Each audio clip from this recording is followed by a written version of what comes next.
Esau's birthright.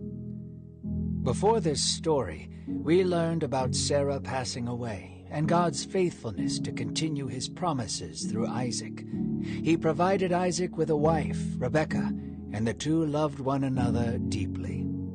Now we will learn about the passing of Abraham and Isaac and Rebekah's sons, Jacob and Esau, as inspired by the book of Genesis. In the last years of Abraham's life, he was married to a woman named Keturah, a young woman who bore him 6 sons. Abraham was blessed in his final years, getting to see more of God's promises unfold before his eyes. When he knew the time was near, he gathered gifts for his wife and sons and commissioned them to the east to be fruitful and start their own families. Yet Isaac was to remain in his land with Rebekah. Abraham, the father of nations and God's chosen inheritor of the covenant, departed from the earth at age 175. His life was filled with riches and woes, peaks and valleys, faith and failure. His life was a beacon of hope to all those who follow God, and proof that the Lord keeps his promises despite our foolishness. After Abraham had passed, Ishmael returned to his brother Isaac, and the two buried him together beside Sarah. The God of Abraham looked to Isaac and became the God of Isaac. The promised covenant given to Abraham was passed to Isaac, and he would bless Isaac and his descendants as he did with his father. 20 years of marriage had passed for Isaac and Rebekah. The two lived in the love of the Lord and one another, expanding their land and influence. Yet Rebekah in 20 years was unable to have children.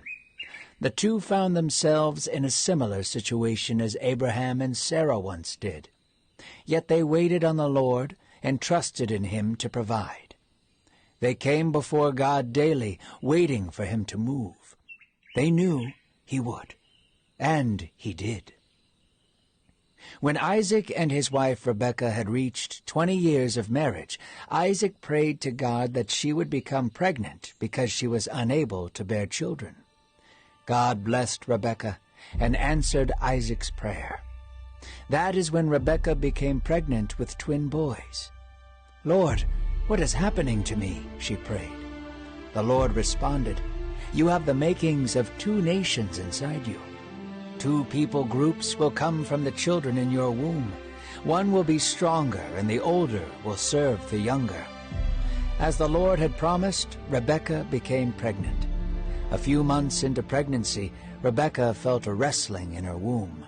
Concerned, she asked the Lord what was happening to her. The Lord prophesied over her and told her that she was having twins. He said, "You have the makings of 2 nations inside you, 2 people groups that will be divided.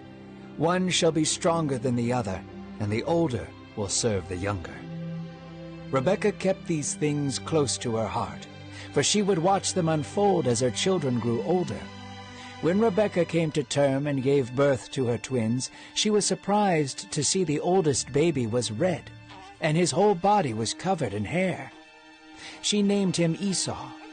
The second child came out grasping the heel of his brother Esau. They named him Jacob, which means heel grabber. Isaac was 60 years old when Esau and Jacob were born, and the 2 children grew up together in the promises of God. Esau grew up to be a skilled hunter. He was a man of the field, strong and filled with dignity. He often left for weeks to find meat for the family, and became skilled in the craft of hunting and killing. Jacob grew up to be a mild and quiet man, spending most of his time with his mother among the tents away from the elements. Esau was loved by his father because he was a provider and hunted wild game and the firstborn son. Therefore he was the inheritor of Isaac's birthright. Jacob was loved by his mother, yet Jacob's mildness was not to be mistaken for weakness. Jacob was a man of ambition and wit. His clever tongue and opportunistic attitude would be overlooked by his father and brother, to both their humiliation. Esau once returned from weeks out in the wilderness. He was hunting, traveling, and running towards the point of exhaustion. Starvation had led him back home, and near the point of death, he stumbled his way back to camp. Jacob was awaiting his brother, with a fresh pot of stew simmering on the fire. Esau, gasping out of starvation, groveled towards Jacob, saying, "Let me eat some of that red stew, for I am exhausted." Jacob, with a sly grin that can barely be seen through the smoke of the fire, said, "Sell me your birthright." Confused and exhausted, Esau said, "What use is a birthright to me if I am about to die?" "Swear it to me," Jacob said swiftly. So Esau swore over his birthright to Jacob, and ate of the stew Jacob prepared. Ravenously devouring the red stew, Esau was the first victim of Jacob's ambition. He ate and drank, and then went his way.